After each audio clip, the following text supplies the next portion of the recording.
Ela saiu de casa para uma consulta médica e 5 dias depois foi encontrada acorrentada a uma cama dentro de um cativeiro. Emiliane Tamara, de apenas 24 anos, ela desapareceu em Águas Lindas de Goiás sem deixar pistas. Mas o que parecia um sumiço misterioso escondia um crime planejado nos mínimos detalhes e cometido por alguém que ela conhecia muito bem. Imagens de segurança, registros policiais e o próprio relato da vítima revelam como o responsável preparou o local, manteve Emiliane sedada e tentou impedir que seus gritos fossem ouvidos. E existe um detalhe ainda mais revoltante. Antes de desaparecer, ela já havia denunciado perseguições, sabotagens e ameaças. Dentro do cativeiro, a polícia ainda encontrou uma carta perturbadora em que expõe o nível de controle exercido sobre a jovem. Vamos falar desse caso no vídeo de hoje, como a Emiliane ela foi localizada, o que ela enfrentou durante aqueles 5 dias e por que esse caso levanta uma pergunta urgente.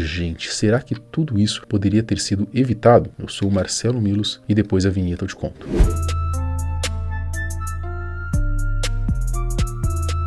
Pessoal, rapidinho, deixa eu só responder o comentário aqui do Francisco. Ele disse o seguinte, não consigo entrar no grupo. Porque nesses últimos dias, como estava muita gente entrando no grupo, ele acabou apresentando uma instabilidade e aí não estava dando para entrar. Porém, já foi resolvido, tá bom? Então tô deixando aqui de novo o link na descrição, o QR Code na tela para você entrar no grupo e aprender ainda hoje como que você vai fazer para começar a faturar com a internet através da Shopee. Eu e o Tom Dimas estamos ensinando você, beleza? Então, link aqui na descrição, QR Code na tela, entra no grupo que agora tá tudo certo. A jovem era considerada desaparecida pela família desde a última segunda-feira, dia 17 de agosto, quando saiu de casa para uma consulta e não voltou. Naquele dia, Emiliane estava na região da Morada da Serra e pegou um mototáxi até uma clínica localizada na Barragem 1. Câmeras de segurança registraram o momento em que ela deixou o estabelecimento após ser atendida. Essas foram as últimas imagens de Emiliane antes do seu desaparecimento. Ela é essa jovem que aparece com essa roupa preta e de coque no cabelo. Dali, desde esse dia então, ela não foi mais vista. Depois disso, ninguém mais conseguiu contato ou teve qualquer notícia da jovem. Preocupados, os familiares divulgaram o caso nas redes sociais e procuraram a polícia. Segundo a polícia militar, após deixar o estabelecimento, Emiliane teria sido sequestrada pelo ex-companheiro e levada para um cativeiro onde foi mantida sedada.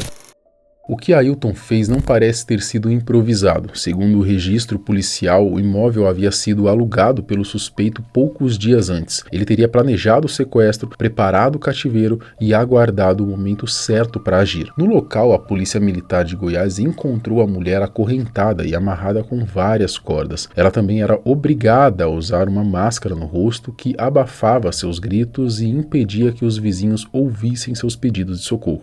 Segundo a polícia, ele teria para conseguir amarrar a Emiliane sem chamar a atenção, ele dopou a ex-companheira, leva ela para esse cômodo aí, consegue amarrar e a polícia teve acesso a uma denúncia, conseguiu localizar essa jovem.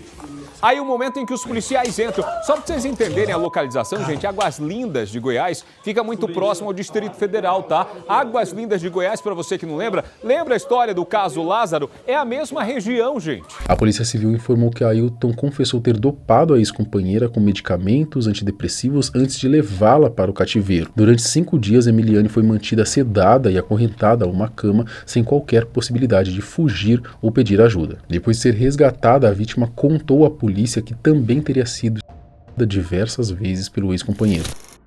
A investigação mudou o rumo quando os policiais perceberam um detalhe importante. Ailton também havia sido dado como desaparecido na terça-feira, 18 de agosto. O fato de os dois terem sumido praticamente ao mesmo tempo levantou uma suspeita de que ele poderia estar envolvido no caso. A equipe da Companhia de Policiamento Especializado chegou até Emiliane após abordar o ex-companheiro numa via pública. Segundo a polícia, ele tentou fugir e resistiu à abordagem, mas acabou preso. A partir da análise de endereços ligados ao suspeito, os agentes localizaram o imóvel onde a vítima era mantida em cárcere. Fundadas suspeitas, fundadas razões de haver um envolvimento de seu ex-companheiro no seu desaparecimento, pois ele mudou a sua rotina desde, coincidentemente, segunda-feira. Foi tentado fazer levantamento das placas vinculadas ao autor e ele foi avistado aqui em Águas Lindas, às 16 horas da tarde, transitando na cidade. Uma equipe de inteligência avistou A equipe de CPE tentou realizar a abordagem, ele evadiu-se, empreendeu fuga,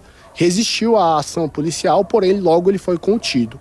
No primeiro momento, ele não confessou ali a prática delitiva e, após entrevista, ele informou que a vítima estaria viva, mas que só iria entregar o local do cativeiro na presença de um advogado. Ao entrarem no cômodo, os policiais encontraram Emiliane deitada na cama e amordaçada. Muito abalada e com a voz trêmula, ela revelou aos agentes quem havia feito aquilo. Foi meu ex-marido, respondeu em meio às lágrimas. Uma equipe do Corpo de Bombeiros foi chamada ao local para destravar e cortar as correntes que prendiam a vítima. No imóvel, a polícia também apreendeu uma pistola calibre 9mm e várias munições, tornando a situação ainda mais grave. A equipe de CPE, então, realizou busca no veículo, verificou que havia bastante malas, cordas, alimentos e algumas contas de energia, e foi feito um levantamento, uma análise de inteligência, onde foi possível identificar uma casa que ele teria alugado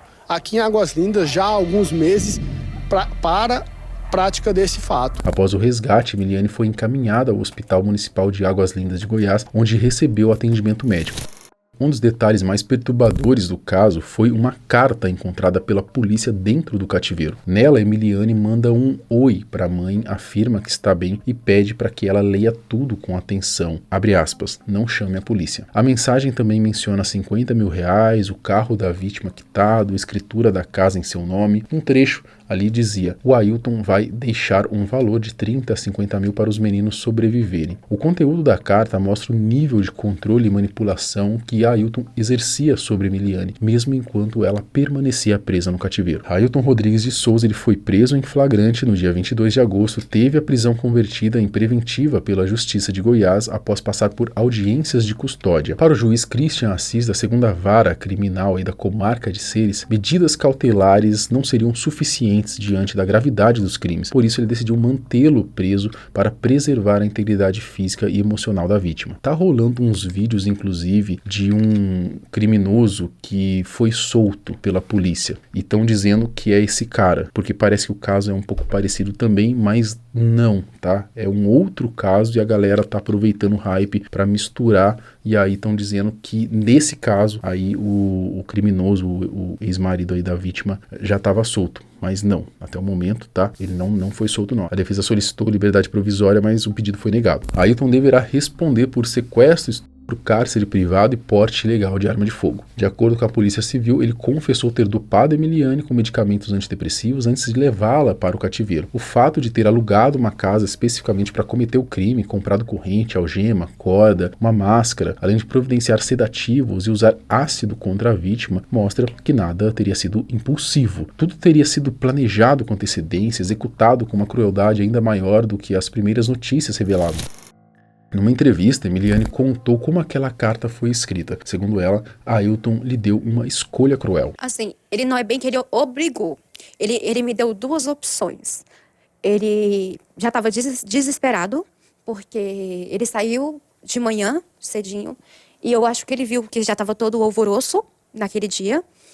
E aí ele chegou e falou assim, nós temos duas opções. Ou nós dois morremos aqui, ou você vai aceitar fazer um acordo comigo.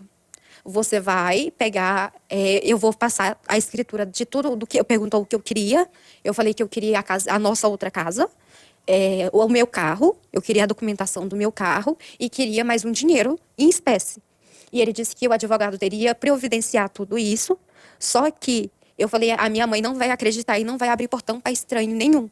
E aí foi aonde eu tentei escrever a carta para que a minha mãe, porque minha mãe conhece a minha letra, para que minha mãe tentasse ver que foi eu que mandei aquilo. Ela também revelou que as agressões começaram ainda durante a gravidez. Ailton jogava objetos e água no seu rosto, além de humilhá-la constantemente. Ele já demonstrava ser um homem agressivo? Ele já chegou a agredir você outras vezes? Já. Ele me agrediu quando eu estava grávida, ele tinha o hábito de arremessar as coisas, de, tipo, humilhar. Tipo, chegar com a compra e jogar, tipo assim, você não merece nem essa massa de bolo, jogar no chão e fazer eu pagar as coisas. Quando eu tava grávida da minha filha, com 7 meses, ele chegou a jogar um copo de água na minha cara. Ele sempre teve, assim, de surtos. Só que aí depois ele ia lá, comprava um presente, ele sempre ia lá e tentava se redimir da melhor forma possível. Eu tava estressada, eu tava cansado do serviço. Emiliane admitiu que o amor a cegou para os sinais de perigo, né? Mesmo com a mãe e a avó alertando que aquele homem era perigoso. Os mínimos detalhes, mesmo quando a família da gente mostra pra gente. Porque a minha mãe me mostrou, não foi uma e nem 2 vezes. A minha avó me mostrou, não foi uma e nem 2 vezes. Tamara, sai fora, isso é perigoso, ele não é assim, ele vai te fazer mal, uma hora vai dar ruim. E a gente nunca escuta, né? A gente fala, comigo não vai acontecer. Comigo não vai acontecer porque ele me ama. Eu amei muito ele. Ele foi, assim, o meu primeiro amor da minha vida. Eu casei com ele com 18 anos. Então, assim, eu achava que ele era meu tudo. Antes do sequestro, Ailton já perseguia Emiliane e tentava intimidá-la de maneiras cada vez mais graves. Em uma das ocasiões, ele teria afrouxado os parafusos das rodas do carro dela, provocando um acidente. Também teria sabotado a caixa d'água da residência, que chegou a passar por perícia. Eram atitudes calculadas para mostrar que continuava por perto e poderia alcançá-la a qualquer momento. Mas a parte mais revoltante do relato veio logo depois. Emiliane contou que registrou ocorrências na delegacia da mulher, chegou a solicitar medidas protetivas contra o ex-companheiro, mas é claro, né, nada disso funciona. O que funciona é uma Glock ou uma calibre 9mm, uma 380 na mão dessa mulher aí, né, para ela meter uma bala no peito desse arrombado. Uma medida protetiva contra ele, mas acredite, a justiça em todas as vezes que a Emiliane foi até lá, negou, e isso te deixava insegura, Emiliane? E muito insegura. A minha medida protetiva foi indeferida por falta de provas. Porque normalmente todas as câmeras não gravam mais que 1 mês, né?